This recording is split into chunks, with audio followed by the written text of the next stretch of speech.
ಕರ್ತನ ನಾಮದಲ್ಲಿ ಸ್ತೋತ್ರ.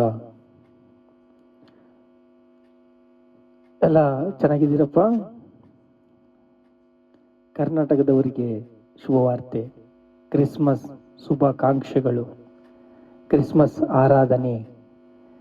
ಯೇಸು ಕ್ರಿಸ್ತನು ಪರಿಶುದ್ಧನು, ನಮ್ಮನ್ನು ಪರಿಶುದ್ಧವಾಗಿ ಇರಬೇಕು ಅಂತ ಸಾಮರ್ಥ್ಯ ಕೊಟ್ಟಿದ್ದಾನೆ. ನೋಡ್ರಿ, ಈಗ ಲೋಕದ ಬರೆದ ಪತ್ರಿಕೆ 11ನೇ ಅಧ್ಯಾಯ 2ನೇ ವಚನ. ನೀವು ಪ್ರಾರ್ಥಿಸುವಾಗ, ತಂದೆಯೇ, ನಿನ್ನ ನಾಮವು ಪರಿಶುದ್ಧವೆಂದು ಎಣಿಸಲ್ಪಡುತ್ತದೆ, ನಿನ್ನ ರಾಜ್ಯವು ಬರಲಿ, ನಿನ್ನ ರಾಜ್ಯವು ಬರಲಿ. ಬಂದಿದೆನಾ? ಈಗ ರಾಜ್ಯವು ಕ್ರಿಸ್ತನದು. ಯೇಸು ಕ್ರಿಸ್ತನ ರಾಜ್ಯವು ನಮಗೆ ಬಂದಿದೆ. ಹೇಗೆ ಹೇಳ್ತೀರಿ ನೀವು? ಯೇಸು ಕ್ರಿಸ್ತನ ರಾಜ್ಯವು ಎಲ್ಲಿ ಬಂದಿದೆ ಅಂತ ಹೇಳಿದಾಗ, ಪ್ರಕಟಣೆ ಗ್ರಂಥ 12ನೇ ಅಧ್ಯಾಯ 10ನೇ ವಚನದಲ್ಲಿ ಸರ್ಪವು, ಅಂದ್ರೆ ಪುರಾತನ ಸರ್ಪವು ಸೈತಾನನ್ನು ಯುದ್ಧ ಮಾಡ್ತಾ ಇದ್ದಾನೆ. ಯಾರ ಕೂಟ? ಮಿಖಾಯೇಲನ ಕೂಟ. ಅಲ್ಲಿಂದ ಬಿದ್ದು ಹೋದ. ಹಾವುಗಳು, ಚೈಲುಗಳು ಮೇಲಿಂದ ಬಿದ್ದುವು, ಅವು ನಿಮಗೆ ಏನು ಹಾನಿ ಮಾಡುವುದಿಲ್ಲ. ದೇವರ ರಾಜ್ಯವು ನಮ್ಮಲ್ಲಿದೆ. ದೇವರ ರಾಜ್ಯವು ನಮಗೆ ಕೊಟ್ಟಿದ್ದಾರೆ. ಹೆಂಗೆ? ಇಲ್ಲಿ ನೋಡ್ರಿ, 12ನೇ ಅಧ್ಯಾಯ 10ನೇ ವಚನದಲ್ಲಿ ಪ್ರಕಟಣೆ ಗ್ರಂಥ ನೋಡಿದ್ರೆ, ನಮ್ಮ ಸಹೋದರರ ಮೇಲೆ ನಿಂದೆಯನ್ನು ಹೊರಿಸುವನು ಯಾರು? ಸೈತಾನನು. ಸಹೋದರರ ಮೇಲೆ ನಿಂದೆ ಹೊರಿಸ್ತಾ ಇದ್ದಾನೆ.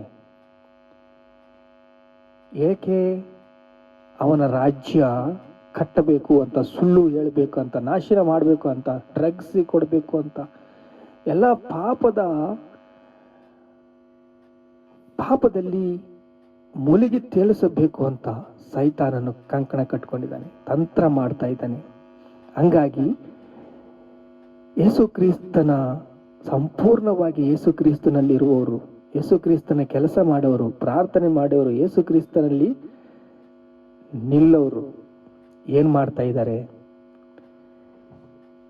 ಕ್ರಿಸ್ತನ ಬಲವು ಈಗ ಸಿಲುಬೆ ಮೇಲೆ ತುಳಿದು ಹಾಕಿ ಜಜ್ಜಿ ಹಾಕಿಬಿಟ್ಟಿದ್ದಾನೆ. ಜಜ್ಜಿ ಹಾಕಿದ ಮೇಲೆ ಈಗ ರಾಜ್ಯವು, ಶಕ್ತಿಯು, ಬಲವು, ರಕ್ಷಣೆ ಕ್ರಿಸ್ತನದಾಯಿತು. ಒಂದು ಮಾತು ದೇವರು ಹೇಳಿದ್ದಾರೆ ಅಷ್ಟೇ, ಅಧಿಕಾರವು ಕ್ರಿಸ್ತನದಾಯಿತು. ಈಗ ಅಧಿಕಾರ ಬಂದ್ಬಿಡ್ತು, ಅಧಿಕಾರದಲ್ಲಿದ್ದೀವಿ. ಮತ್ತೆ ಎಲ್ಲಿ? ಪರಲೋಕದಲ್ಲಿ ಅವನ ಆಟ ನಡೀಲಿಲ್ಲ. ಮಿಖಾಯೇಲನು ಯುದ್ಧ ಮಾಡಿದ್ದಾನೆ. ಮಿಖಾಯೇಲನು ಯುದ್ಧ ಮಾಡಿ ಅಲ್ಲಿಂದ ದಬ್ಬಲ್ಪಟ್ಟನೆ. ಅಲ್ಲಿಂದ ದಬ್ಬಲ್ಪಟ್ಟ ಮೇಲೆ ಇಲ್ಲಿ ಭೂಮಿ ಮೇಲೆ ನಾವು ಪ್ರಾರ್ಥನೆ ಮಾಡಬೇಕು, ಯುದ್ಧ ಮಾಡಬೇಕು. ಯುದ್ಧ ಮಾಡಿದ್ರೆ ಒಂದೊಂದು ರಾಷ್ಟ್ರವು ಅರ್ಪಣೆಯಾಗಿ ದೇವರಿಗೆ ಅರ್ಪಿಸಿದಾಗ ದೇವರು ಕಾರ್ಯ ಮಾಡ್ತಾರೆ. ರಾಜುಗಳಿಗಾಗಿ ಪ್ರಾರ್ಥನೆ ಮಾಡ್ರಿ, ಅಧಿಕಾರಿಗಳಿಗಾಗಿ ಪ್ರಾರ್ಥನೆ ಮಾಡ್ರಿ, ಸಭೆಗಳಿಗಾಗಿ ಪ್ರಾರ್ಥನೆ ಮಾಡ್ರಿ, ಪ್ರಜೆಗಳಿಗಾಗಿ ಪ್ರಾರ್ಥನೆ ಮಾಡ್ರಿ, ಅನ್ಯ ಜನರಿಗಾಗಿ ಪ್ರಾರ್ಥನೆ ಮಾಡ್ರಿ, ಸಭೆಗಳಿಗಾಗಿ ಪ್ರಾರ್ಥನೆ ಮಾಡ್ರಿ ಅಂತಂದು ದೇವರು ಹೇಳಿದ್ದಾರೆ. ನಿನ್ನ ರಾಜ್ಯವು ಬರಲಿ, ನಿನ್ನ ನಾಮವು ಪರಿಶುದ್ಧವಾಗಿಲಿ ಅಂತಂದು ನಾವು ಪ್ರಾರ್ಥನೆ ಮಾಡ್ತೀವಿ. ಈಗ ಹೊಂದ್ಕೊಳ್ಳೋದು ಹೇಗೆ? ಇಲ್ಲಿ ನೋಡ್ರಿ, ಒಂದು ಸಹೋದರನಿದ್ದಾನೆ. ಆ ಸಹೋದರ ಹೋಗಿ 3 ರೊಟ್ಟಿ ಕೇಳಿದ್ದಾನೆ. ಅಪ್ಪ 3 ರೊಟ್ಟಿ ಕೊಡು, ನನ್ನ ಸಹೋದರನ್ ಬರ್ತಾ ಇದ್ದಾನೆ ಅಂತ ಕೇಳಿದಾಗ, ನನಗೆ ನಿದ್ದೆ ಬರ್ತಾ ಇದೆಯೋ, ನಾನು ಮಲ್ಕೋಬೇಕಂದ್ರ ನನ್ನ ಮಕ್ಕಳಿದ್ದಾರೋ, ನಾನು ಎದ್ದು ಕೊಳ್ಳೇ ಇಲ್ಲ. ಆದ್ರೆ ಇಲ್ಲೂ ನೋಡ್ರಿ ಏನ್ ಹೇಳ್ತಾ ಇದೆ ಅಂದ್ರೆ, 10ರಲ್ಲಿ 11ನೇ ಅಧ್ಯಾಯ, ಲೂಕನ ಬರೆದ ಪತ್ರಿಕೆ 11ನೇ ಅಧ್ಯಾಯ 10ನೇ ವಚನ. ನಾನು ನಿಮಗೆ ಹೇಳುವುದೇನೆಂದರೆ, ಬೇಡಿಕೊಳ್ಳಿರಿ ನಿಮಗೆ ದೊರೆಯುವುದು, ಹುಡುಕಿರಿ ನಿಮಗೆ ಸಿಗುವುದು, ತಟ್ಟಿರಿ ನಿಮಗೆ ತೆರೆಯುವುದು. ಯಾಕೆಂದ್ರೆ ಬೇಡಿಕೊಳ್ಳ ಪ್ರತಿಯೊಬ್ಬನಿಗೆ, ಹುಡುಕುವನು ಪ್ರತಿಯೊಬ್ಬನಿಗೆ ಸಿಕ್ಕುವುದು, ತಟ್ಟುವನ ಪ್ರತಿಯೊಬ್ಬನಿಗೆ ತೆರೆಯಲ್ಪಡೆಯುವುದು. ವಾಕ್ಯವಿದೆಯಲ್ಲ, ನಾವು ಪ್ರಾರ್ಥನೆ ಮಾಡಿದಾಗ 3 ದಿನ ಆಗ್ಬೋದು, 6 ದಿನ ಆಗ್ಬೋದು, 10 ದಿನ ಆಗ್ಬೋದು, 15 ದಿನ ಆಗ್ಬೋದು, 20 ದಿನ ಆಗ್ಬೋದು, 1 ವರ್ಷ ಆಗ್ಬೋದು, 10 ವರ್ಷ ಆಗ್ಬೋದು, 15 ವರ್ಷ ಆಗ್ಬೋದು. ಒಂದು ಮರವನ್ನು ಕಡಿಯುವುದಕ್ಕೆ ನಾವು ನಿಂತಾಗ ಕಡ್ದು ಕಡ್ದು ಕಡ್ದು ಏಟು ಬಿದ್ದು ಬಿದ್ದು ಬಿದ್ದು ಬಿದ್ದು ಕಡೆ ಏಟು ಬಿಡುವವರೆಗೂ ಅದು ಮರ ಬೀಳೋದಿಲ್ಲ. ಬೀಳ್ತದ? ಬೀಳೋದಿಲ್ಲ. ಆದರೆ ನಿರಾಶೆ, ನಿಸ್ಪೃಹೆ ಬೀರುತ್ತೆ. ಪ್ರಾರ್ಥನೆ ಮಾಡಿದಾಗ ನಿನಗೆ ಪ್ರಾರ್ಥನೆಗೆ ತಕ್ಕ ಫಲವು ಸಿಗದಿಲ್ಲ. ಸಿಗಲಿಲ್ಲ ಆದ್ರೆ ಏನ್ ಮಾಡಿದೆ ನಿನ್ ದೇವರು? ನೋಡಿದೆಯಲ್ಲ ಏನು ಅಂತಾನೆ. ಯಾರು? ಅಪವಾದಿ. ನಮ್ಮ ಸಹೋದರರ ಮೇಲೆ ನಿಂದೆ ಹೊರಿಸ್ತಾ ಇದ್ದಾನೆ. ಈಗ ತಟ್ಟುವವನಿಗೆ ತೆರೆಯಲ್ಪಡುವುದು, ಹುಡುಕುವವನಿಗೆ ದೊರಕುವುದು, ಬೇಡಿಕೊಳ್ಳುವವನಿಗೆ ಸಿಗುವುದು. ಬೇಡ್ಕೊಂಡ್ರೆ ಸಿಗುತ್ತದೆ, ತಟ್ಟುವವನಿಗೆ ತೆರೆಯಲ್ಪಡುತ್ತೆ. ಸೈತಾನು ಬಂಧಕಗಳಿಂದ ಬಿಚ್ಚಲ್ಪಡಬೇಕು. ದೇವರ ರಾಜ್ಯ ನಮ್ಮಲ್ಲಿದೆ. ಇದು ನಿಜವಾದ ಕ್ರಿಸ್ಮಸ್. ಕ್ರಿಸ್ಮಸ್ ಶುಭಾಕಾಂಕ್ಷೆಗಳು. ಕ್ರಿಸ್ಮಸ್ ಆರಾಧನೆ ಅಂದ್ರೆ ಏನ್ರಿ? ಹಾಡುಗಳು ಹಾಡೋಲ್ಲ. ದೇವರ ರಾಜ್ಯದಲ್ಲಿ ನಾವು ಇದ್ದೇವೆ. ದೇವರ ರಾಜ್ಯವು ನಾವು ಕಟ್ತಾ ಇದ್ದೀವಿ. ದೇವರ ರಾಜ್ಯದಲ್ಲಿ ನಮಗೆ ಪಾಲಿದೆ. ದೇವರ ರಾಜ್ಯಕ್ಕೆ ನಾವು ವಾರಸರು. ದೇವರ ರಾಜ್ಯರು ನಾವು ಕಟ್ಟಿದ್ರೆ ಪರಲೋಕದಲ್ಲಿ ಕಟ್ಟಲ್ಪಡುತ್ತೆ. ನಾವು ಇಲ್ಲಿ ಏನ್ ಮಾಡಿದ್ರೆ ಭೂಮಿಯ ಮೇಲೆ ನೀನು ಏನ್ ಮಾಡ್ತೀಯೋ ಪರಲೋಕದಲ್ಲಿ ಕಟ್ಟಲ್ಪಡುತ್ತೆ. ಭೂಮಿಯಲ್ಲಿ ನೀನು ಕಟ್ಟಿದ್ರೆ ಪರಲೋಕದಲ್ಲಿ ಕಟ್ಟಲ್ಪಡುತ್ತೆ. ಭೂಮಿ ಮೇಲೆ ನೀವು ಕಟ್ಟಲೇ ಇಲ್ಲದಿದ್ರೆ ಪರಲೋಕದಲ್ಲಿ ಕಟ್ಟಕ ಸಾಧ್ಯವಿಲ್ಲ. ಯಾಕೆಂದ್ರೆ ವಾಕ್ಯವು ಈ ಮತ್ತೆಯ ಸುವಾರ್ತ 18ನೇ ಅಧ್ಯಾಯ 18ನೇ ವಚನದಲ್ಲಿ ಇರುತ್ತೆ ಮಾತು. ಹೋದ್ರಿ, ನೀವು ಭೂಮಿ ಮೇಲೆ ಏನು ಬಿಚ್ಚುತ್ತೀಯೋ ಪರದಲ್ಲಿ ಬಿಚ್ಚಲ್ಪಡುತ್ತೆ. ನೀನು ಭೂಮಿ ಮೇಲೆ ಏನು ಕಟ್ಟುತ್ತೀಯೋ ಪರಲೋಕದಲ್ಲಿ ನೀನು ಕಟ್ಟಲ್ಪಡುತ್ತೆ.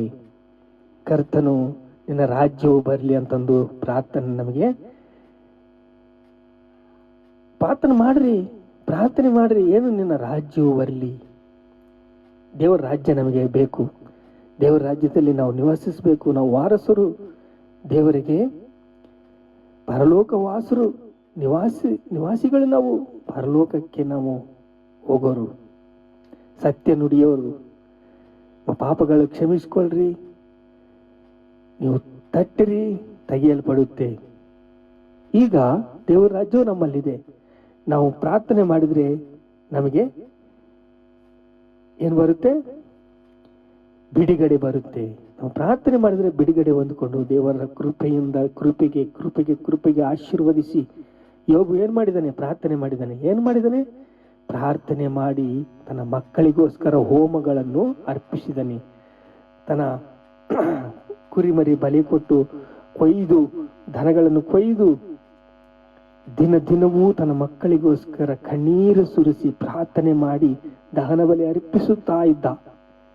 ಹಾಗೆಯೇ ನಮ್ಮ ಕುಟುಂಬಕ್ಕಾಗಿ, ನಮ್ಮ ಬೀದಿಗಾಗಿ, ನಮ್ಮ ಹಳ್ಳಿಗಳಿಗಾಗಿ, ನಮ್ಮ ಜಿಲ್ಲೆಗಳಿಗಾಗಿ, ನಮ್ಮ ರಾಷ್ಟ್ರಗಳಿಗಾಗಿ, ನಮ್ಮ ದೇಶಕ್ಕಾಗಿ ನಾವು ಪ್ರಾರ್ಥನೆ ಮಾಡಬೇಕು. ನಾವು ಪ್ರಾರ್ಥನೆ ಮಾಡಿದ್ರೆ ಕೃಪೆ ಕೊಡ್ತಾನೆ ದೇವರು.